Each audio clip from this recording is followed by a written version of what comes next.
900多年前的1082年，今天的开封是宋朝首都汴梁。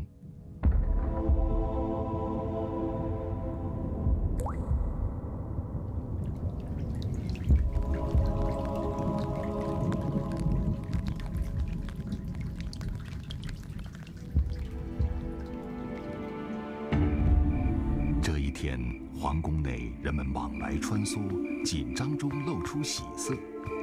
皇上又要添香火了。而此时，神宗皇帝却正在秘书省赏玩书画，其中一幅南唐后主李煜的画像令他唏嘘不已。踟蹰回宫，正赶上小皇子咕咕落地的哭声，于是有传言，这龙脉一定是李煜托生，日后必然琴棋书画风流倜傥。这婴儿就是后来的宋徽宗赵佶。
李煜托生宋徽宗的传说显然是后人附会，但从中外许多大型博物馆收藏的徽宗书画作品中看，他的确堪称才华横溢，尤其是这独门绝技的瘦金体书法，无愧于他自诩的称号“天下一人”。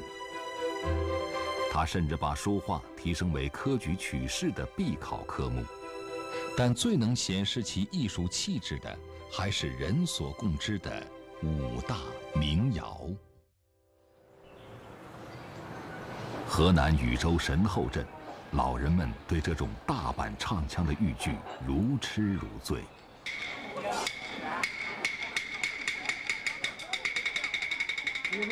我来。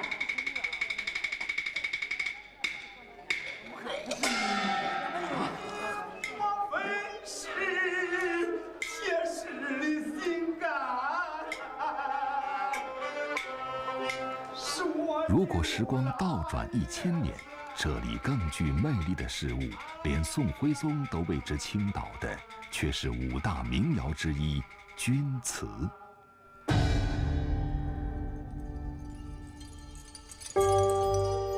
传说纵有家产万贯，不如钧瓷一件，那是怎样一种奇异梦幻呢？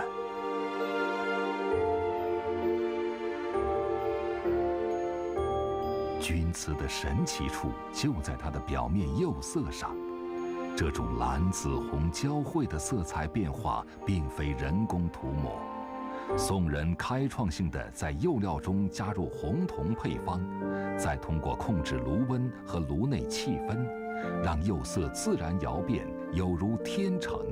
所谓一窑入色，出窑万彩。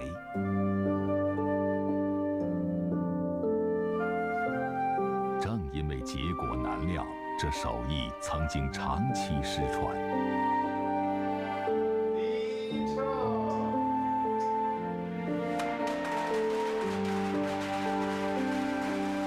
在神后镇长大的任兴航对此深有体会。他仿造宋代的双炉火塘窑炉烧造瓷器，2个火塘交替使用，以有效控制窑温。但窑变的走向仍然变幻莫测。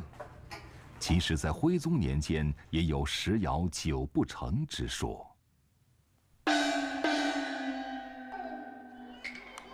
神后镇花戏楼曾经是历代窑工祈求窑神保佑的庙宇。庙宇庇护下的人们，茶余饭后也常常会聊起祖先的荣耀。据说，因为君瓷多彩，常常被宫中用来养花种草，给这幻彩之瓷平添了一份芬芳。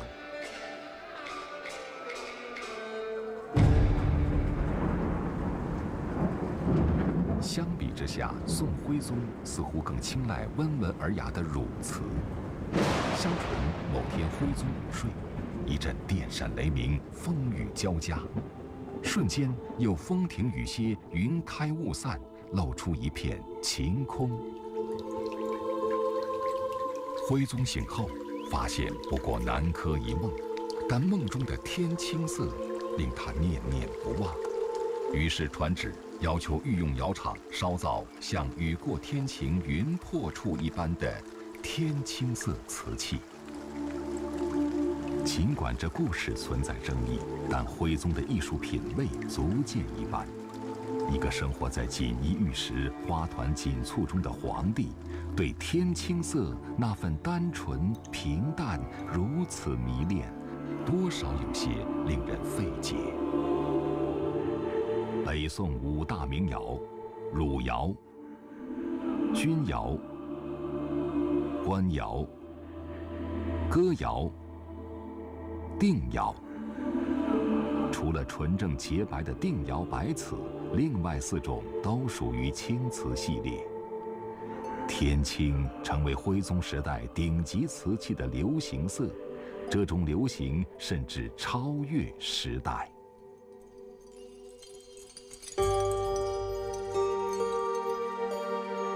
有人从徽宗画的天琴图中发现一个秘密：笃信道教的徽宗身穿道袍，焚香抚琴。道教主张清净顿世，不是张扬，或许崇尚青色正是这一理念的体现。它很可能深刻影响着徽宗的审美。台北故宫博物院以大量收藏中国国宝级文物著称，但最引人注目的是所谓10大镇馆之宝，其中仅有的2件瓷器居然都是汝瓷。这件天青无纹水仙盆没有任何纹理，在世界上著名博物馆里现存不足70件的宋代汝瓷中堪称唯一。它造型朴实，胎体薄而细腻，釉色柔润清雅，如此的含蓄细腻，难免使其他瓷器黯然失色。陶瓷中最美的、最典雅的这个瓷器就是汝窑。但更多的传世汝瓷却另有魅力。近距离观察就会发现，瓷釉上布满细微的裂纹，这就是开片。它原本是高温焙烧中产生的釉表缺陷，行话叫崩釉。宋代工匠竟然将这种难以控制的釉病转换成自然美妙的装饰，在单一釉色上纵横交织，如同闪光的鳞片和蝉翼，可谓巧夺天工。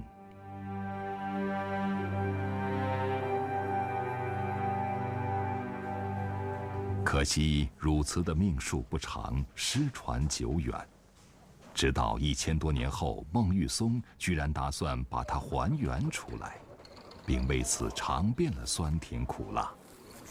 尽管现代工艺可以使葵口洗、莲花碗这些汝窑经典造型更加规整，但要烧造出纯正的天青色，却常常失之毫厘。孟玉松几乎倾家荡产，却坚信终将雨过天晴。随着瓷胎被送进窑炉，一切黑暗都会在持续的高温中化为希望。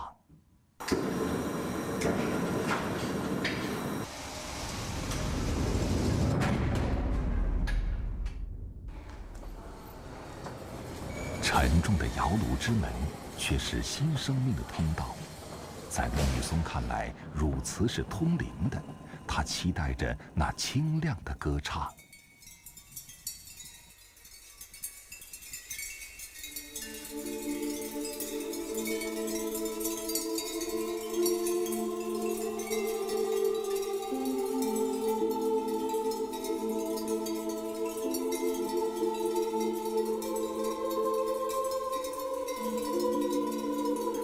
听到这天籁之音，每个人都情不自禁屏住呼吸，砰砰然充满感动。这是真实的汝瓷开片之声，是温热体温的灵动，是穿越千年的复活。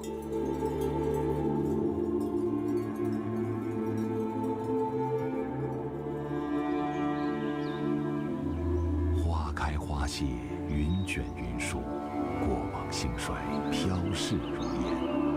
唯有这些稀世珍宝穿云破雾，在喧嚣尘世中展示不变的宁静隽永，令人仿佛嗅到东京汴梁落英缤纷的清雅芬芳，依稀听到疏影横斜里的诗情绝唱，那一刻仿若永恒。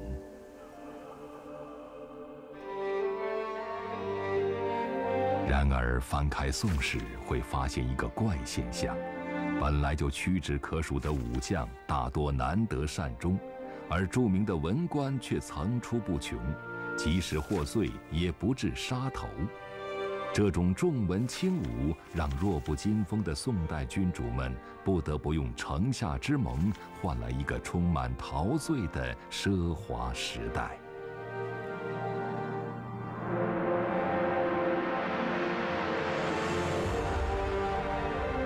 这幅大名鼎鼎的《清明上河图》就是最好的图解。作者张择端是宋徽宗的御前画师，5米多长的画卷充满汴梁林林总总的店铺和数百位鲜活人物，一派东京梦华。新近的研究表明，当时中国人口总数已经破天荒地突破了1个亿。于是恍然，宋代强大的经济实力才是其灿烂文化与思想的根基。然而画中却不见一兵一卒，不知是福兮祸兮。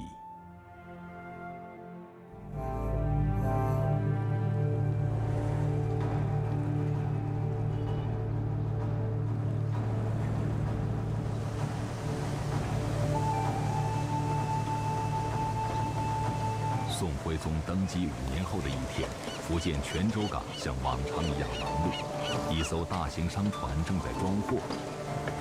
踌躇满志的船主名叫李冲。3年前，他第一次去日本时，货物供不应求，甚至有人赊账抢货。这次他要运去一批新货，在上报市舶司的清单中，包括瓷碗4000件、瓷盘2000件等等。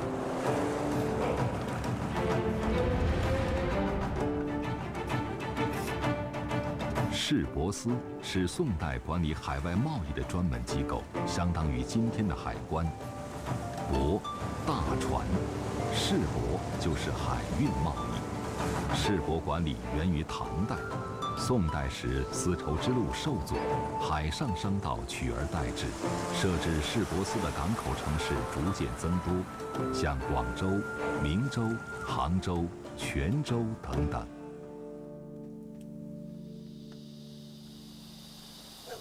水门巷位于泉州老城区一个极普通的角落，70多岁的萧宝汉从小就生活在这里。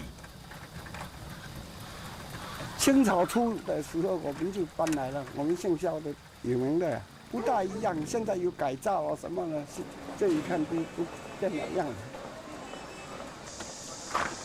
如今萧宝汉上了年纪，巷子里的旧房子成了老人们下棋消遣的场所。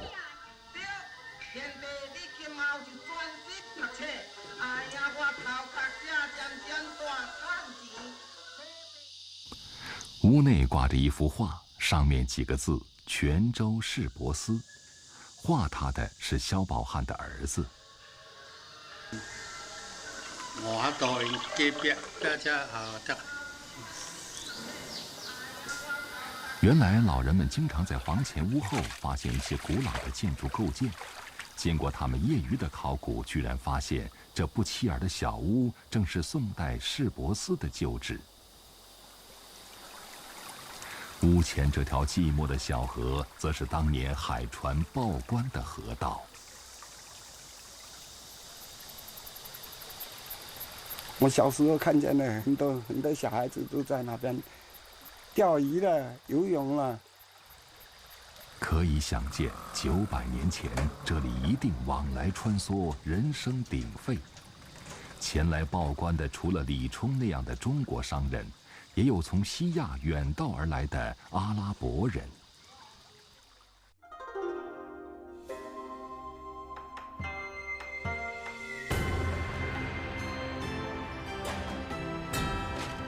清香典雅，青花汾酒。这是我们不变的标志，因为唐朝。这是我们不舍的情结，由于唐朝。这是我们不忘的记忆，回味唐朝。剑南春，中国白酒价值典范。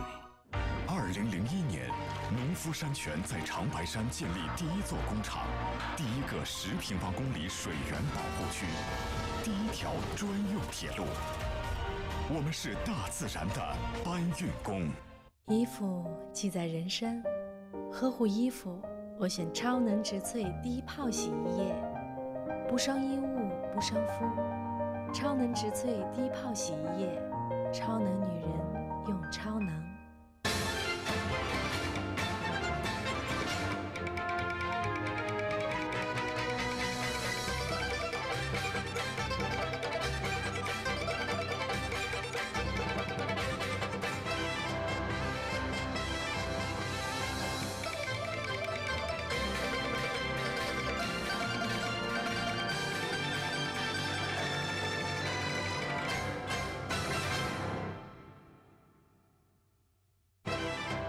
道全食用油，让饮食更养生。东风日产，人车生活，恭祝新春快乐！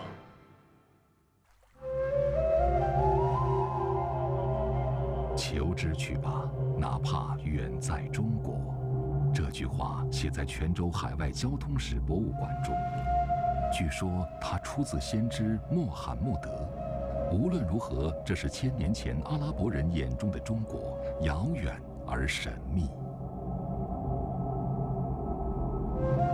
位于泉州市图门街的艾苏哈卜清真寺，创建于北宋年间的公元1009年，是中国现存最古老的清真寺之一。然而，它的建造者却是地道的阿拉伯穆斯林。穿越这高大的门洞，就依稀可以看到那些摩肩接踵、比比皆是的阿拉伯商人。在陆地丝绸之路被武力阻断的同时，阿拉伯人则靠贸易垄断了海上丝绸之路。难怪欧洲人穿着宋朝丝袍，却很少听说宋朝的存在。阿拉伯商人们得此厚利，干脆长居泉州。这些白色墓碑不仅是对那段历史的记忆，更映照出那个喧嚣的时代。离泉州港不远的巡捕村，一个普通的早晨，头戴鲜花的女人们搭乘小船去滩涂挖牡蛎。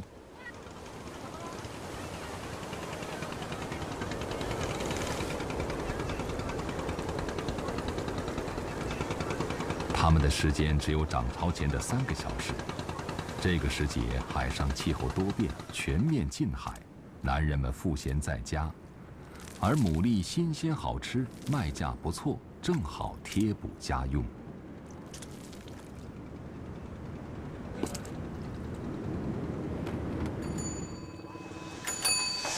小蔡早早起了床，今天是个特殊的日子。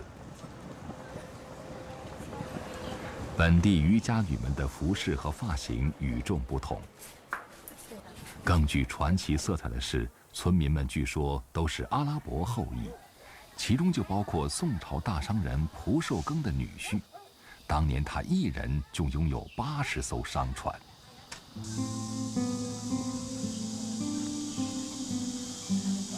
尽管阿拉伯后裔之说还缺少考证，但巡捕女戴簪花、裹头巾的传统的确浸染着阿拉伯遗风。今天小蔡盛装打扮，怀着对大海的敬畏，请求妈祖保佑。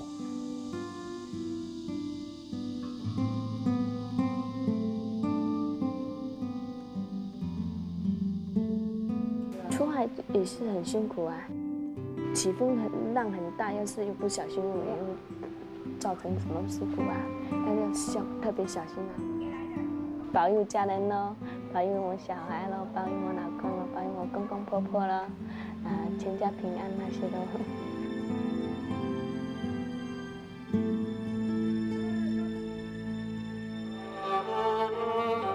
根据专家测算，徽宗时期经过100年积累，经济总量已经超过世界总量的1半，成为全世界最发达富有的国家，甚至比盛唐帝国毫不逊色。而雄厚的农业基础、繁荣的商业、手工业使国库充实，在文化领域更是历数千载之演进，造极于赵宋之势。5大民谣恰恰是那一时代的见证，他们交相辉映，或感受细腻的温婉，或追忆缥缈的风流，用心灵触摸那过往岁月的清冷与热烈。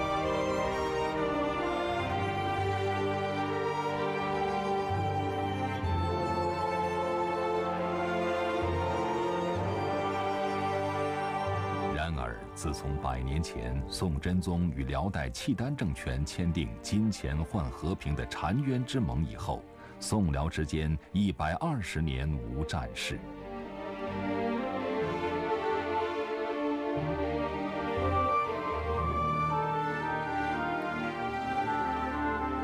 不差钱的宋朝再一次5倍皆废，边防懈怠。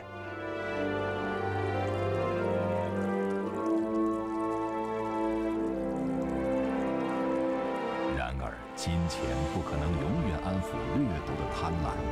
刀光剑影之下，诗情画意的文明显得那样不堪和脆弱。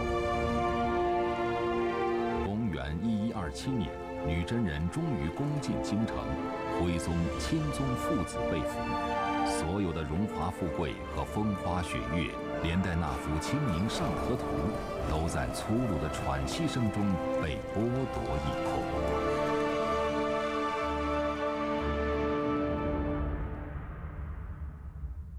宋徽宗一世风流，却昏聩无能。原来不过是精致易碎的词评，终落得百般受辱，身败名裂。紧随着李煜“落花流水春去也”，只能在凛冽的北国故国回首3000里了。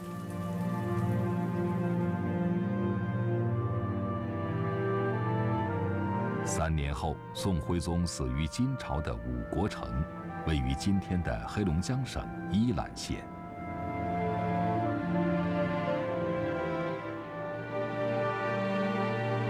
覆巢之下，安有完卵？5大民谣中，汝窑、钧窑、官窑、定窑在北方，其中汝窑兴盛不过20年，高雅孤傲，却同样化作春泥，碾作尘。除定窑以外，汝窑、钧窑遗址直到上世纪70、80年代才被发现，而官窑窑址至今被黄河淤沙沉埋于开封城下，踪迹难寻。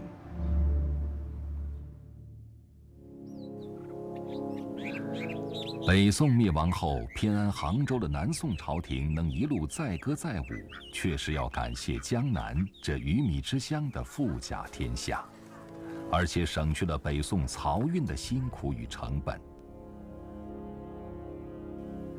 赵构终于缓过神来，曾经的荣辱沉浮从心底升腾，萦绕在西湖之上，又落笔于纸墨之间。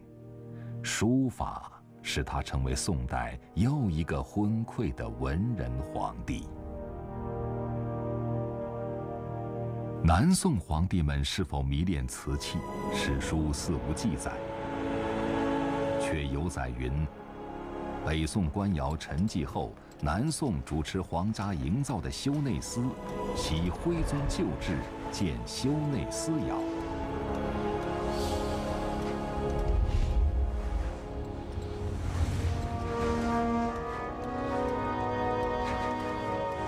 只可惜至今不见窑址，缺少实证。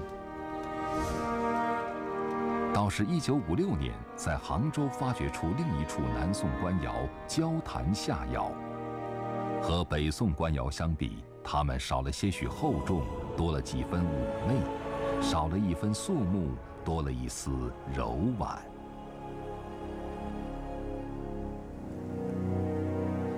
浙江龙泉宝剑之乡，同时这一方水土也孕育出龙泉青瓷。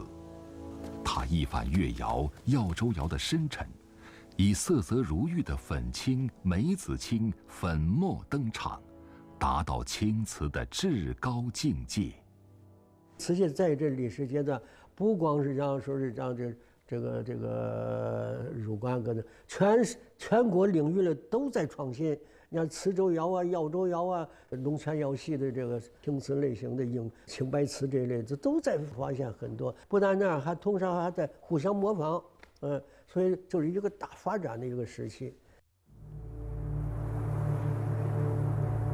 或许南宋瓷器重新走向繁荣，更得益于无奈之中的另辟蹊径。北宋时，中国北方就被契丹、党项和女真等草原势力占据。到了南宋，传统丝绸之路被彻底割据，以致欧亚大陆西部各国只知契丹而不知宋，甚至今天俄语单词“中国”的发音与契丹极其相似。因此，疆域狭小的南宋只好向大海要贸易。此时，由唐代开创的海上丝绸之路迎来真正辉煌的时代，市舶司的作用比北宋更显重要。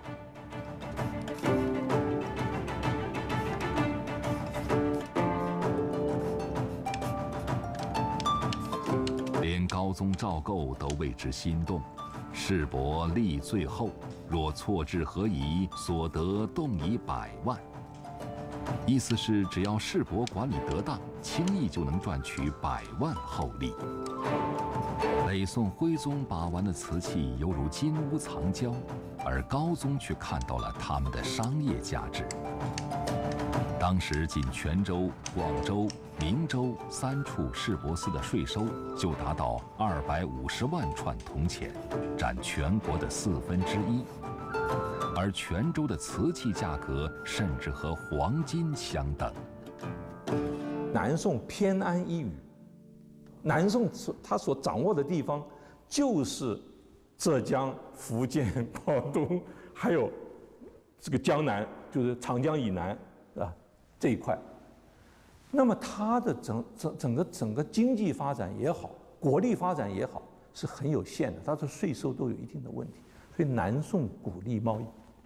我们发现南宋对于海外贸易是鼓励的，虽然它还是一个农业帝国的这一种思维，可他知道这个很重要。据记载，仅广东省每年就能生产1亿3000万件瓷器。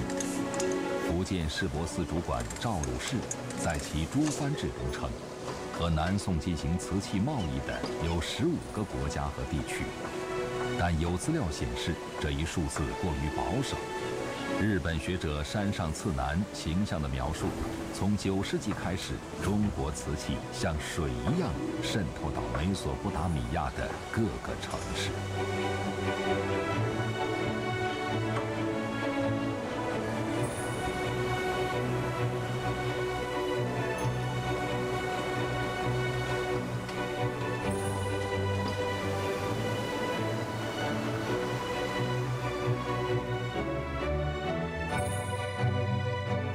于是，暖风熏得游人醉，只把杭州作汴州。这份酒足饭饱后的陶醉与慵懒，正是对当时临安的真实写照。在酒香里把歌声唱老，在花影中将身姿舞瘦，江南似乎璀璨得令人目眩。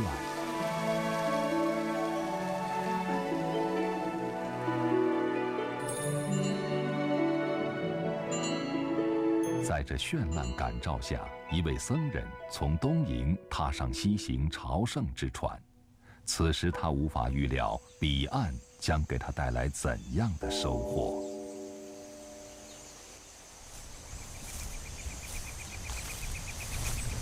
在浙江天台山，盛慧师傅很喜欢这清静所在，因为青鸾叠嶂中，除了古刹高僧，还有这云深不知处氤氲出来的云雾茶。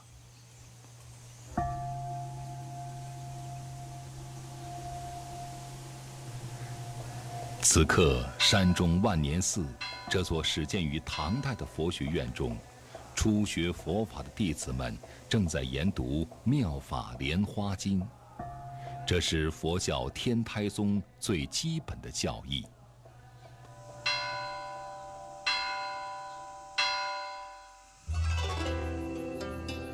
800年前的南宋时代，在这里苦修的弟子中，时常掺杂着一些汉语尚不流利的东瀛僧人。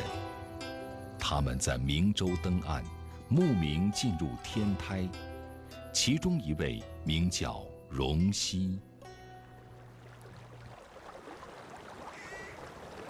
宋代禅修流行，而茶可以驱困提神、去逆清污，恰与佛家戒律相符，于是古刹名寺流行饮茶之风，而饮茶的礼仪规矩更成为禅门修炼的重要一环。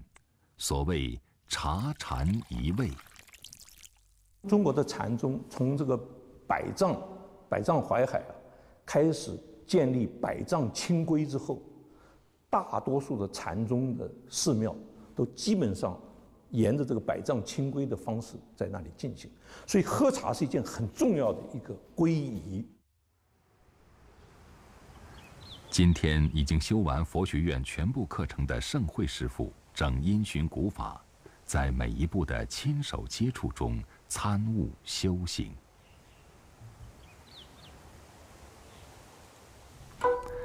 当年荣西在求法同时，也在细细品味这种神奇叶子背后的禅意。我们无从知道他在茶中体会到什么，但在他眼中必定看到了一种神奇。它是由茶叶的形状、茶水的颜色和饮茶的瓷盏组合而成的一种梦幻。和以往的清雅相反，这种茶盏墨黑如漆，釉色中却透着兔毫般均匀细密的金脉。当茶水倒入其中，透过升腾的水汽和茶汤，杯中变幻出无尽的时空，仿佛黑夜深处衍射出万道光芒，魔幻而玄妙。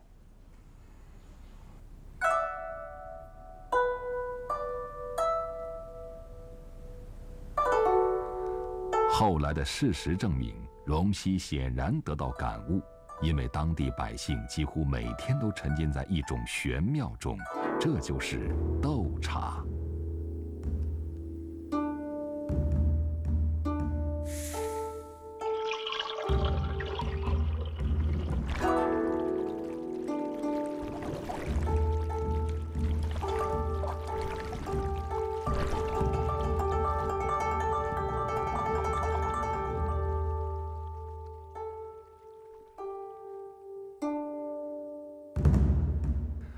然而，被皇帝推崇的天青与乳白色瓷器哪儿去了呢？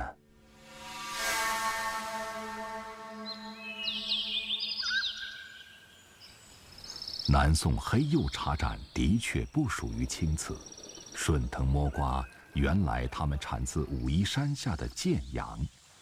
出乎意料的是，今天这种瓷器却鲜为人知。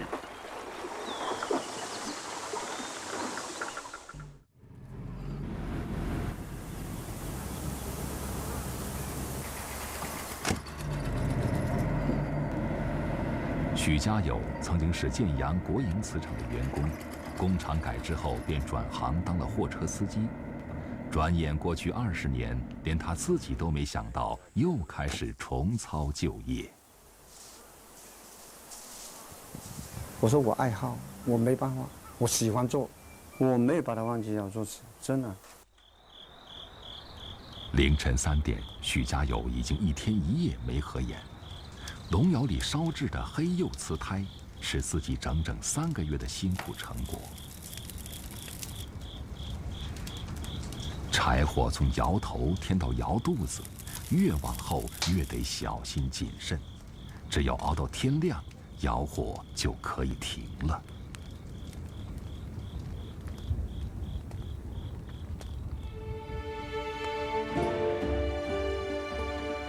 许家友烧造的正是宋人用的黑釉盏。这种用本地釉土与草木灰配比而成的釉料，看似无奇，但一经高温烧制，就会窑变出独有的兔毫、油滴和鹧鸪斑。宋徽宗曾说：“盏以青绿为贵，兔毫为上。”宋代品茶大师蔡襄更直言，建阳黑釉盏最为要用。原因何在呢？据记载，宋人饮茶大多是用半发酵的白茶，碾成细末，泡出的茶汤越白越好。蔡襄说：“茶色白，宜黑盏。”黑色瓷碗与白色茶汤对比分明，茶之优劣一目了然。但明代以后，国人饮茶方式逐渐改变，无需过于复杂的流程，兔毫盏也风光不再。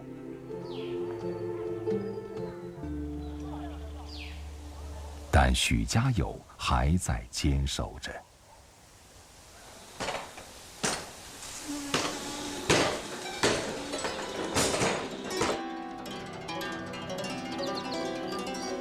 荣熙在南宋求法2年后回到日本，他的行囊中带回2件宝贝：茶种和建阳瓷盏。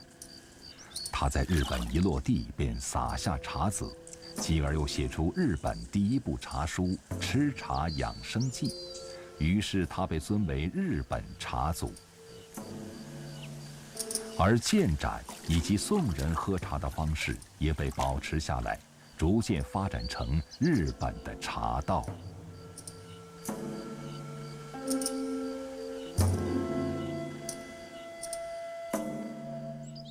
烹茶用的茶器非常讲究，茶花、花器，然后焚香、香气，这些都是在宋朝的时候有广面的这个所谓推广和制作。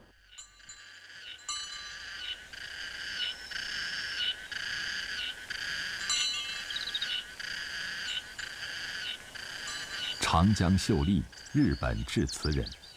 自从父亲过世以后，他喝茶只使用自制的黑釉盏，以表达对父亲的思念。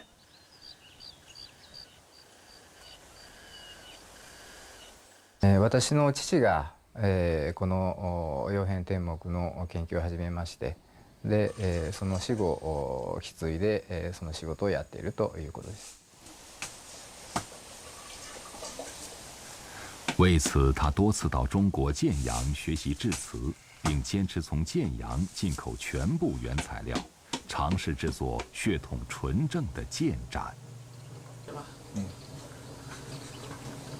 釜を出すたびに失敗で、そういうことの延々の連続で、かれこれ、17になりますか、コツコツと少しずつ伸びてはきたのですが、本当に苦しい日々です。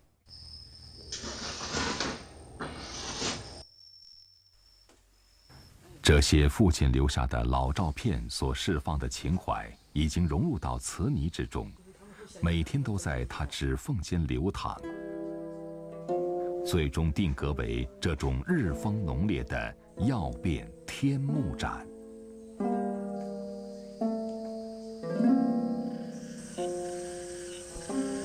其实，日本人对剑展的追求从荣西开始就没有间断，其中就包括南宋时另一位来中国学艺的加藤四郎，他被奉为日本的陶祖。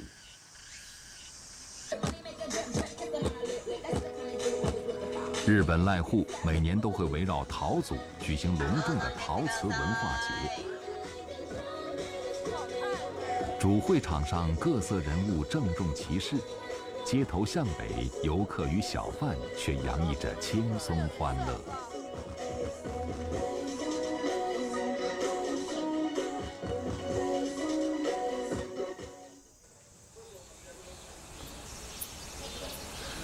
加藤四郎在中国苦学5年后回国，随即在濑户发现优质粘土，于是就地开窑烧造黑釉器，史称濑户烧，陶祖之名由此而来。奇怪的是，濑户烧是陶而不是瓷，不知是没有取到制瓷真经，还是日本人特别偏爱古朴的陶器。日本的这个茶道很讲究这个所谓的禅学，让土的结晶呢能够自然的发散出来。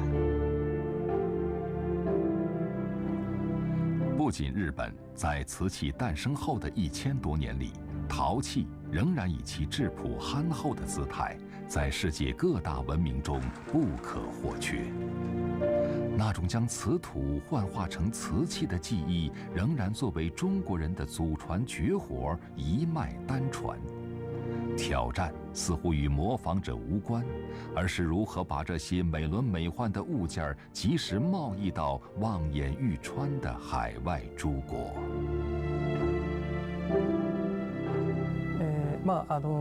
日本では昔から中国陶磁というのは非常に貴重なものとして、高価なものとして尊ばれてきたわけです。今でもやはりそれは変わらずですね、日本の焼き物の歴史において中国陶磁というのは常に別格の存在であったわけです。好在富裕的宋代，科技也突飞猛进。中国4大发明中，火药、指南针和活字印刷都成熟于宋代。当时有一本《平洲可谈》，明确写着：“周师识地理，因会观指南针。”说阴天中航海方向要靠指南针，这是把指南针用于航海的世界最早记录。他把中国瓷器引向了更远的彼岸。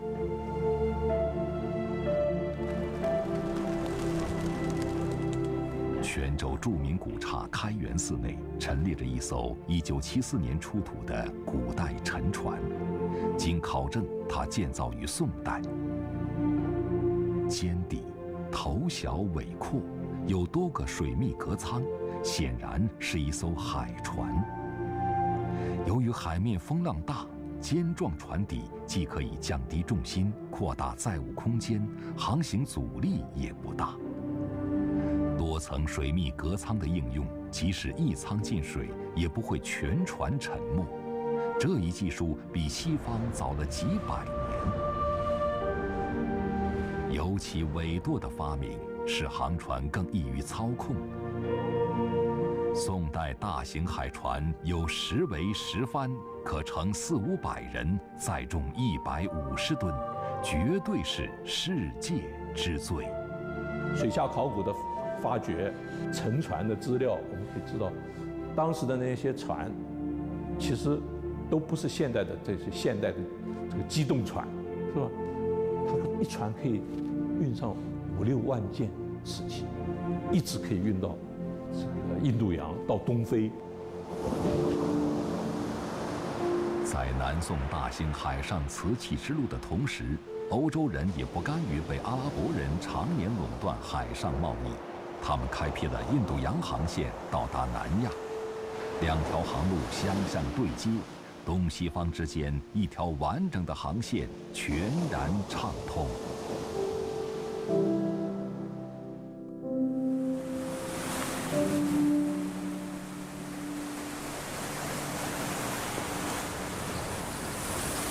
这一天，一艘南宋商船满载瓷器，即将扬帆出海，前往东南亚。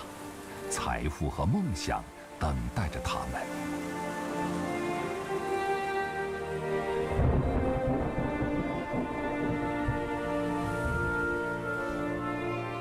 不想风云突变，在今天广东省东平港以南约20海里处，所有人的梦想刹那间终结。滔天巨浪下，这艘载重量接近800吨的大船沉沙海底。当它再次浮出水面，重见阳光时，时光已经走过了漫漫800多年。那艘船就是今天名闻天下的南海1号。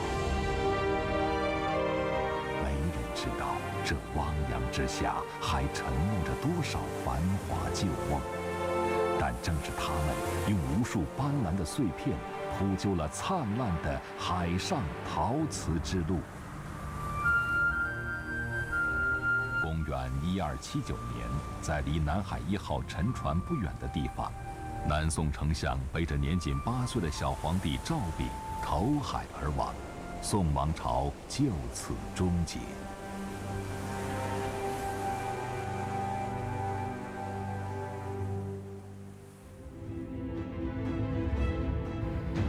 纵览北南2宋，虽然它富甲全球，却始终摆脱不了自身难保的尴尬。不可思议的是，它居然存世300多年，超过强盛的唐朝。期间既受尽了辽、金、西夏之苦，又目睹了他们纷纷落落，国破家亡。即使纵横欧亚的蒙古帝国，也把蒙哥大汗的性命丢在了南宋城下。直到元朝建立，宋朝才画上句号。正所谓千古兴亡多少事，悠悠。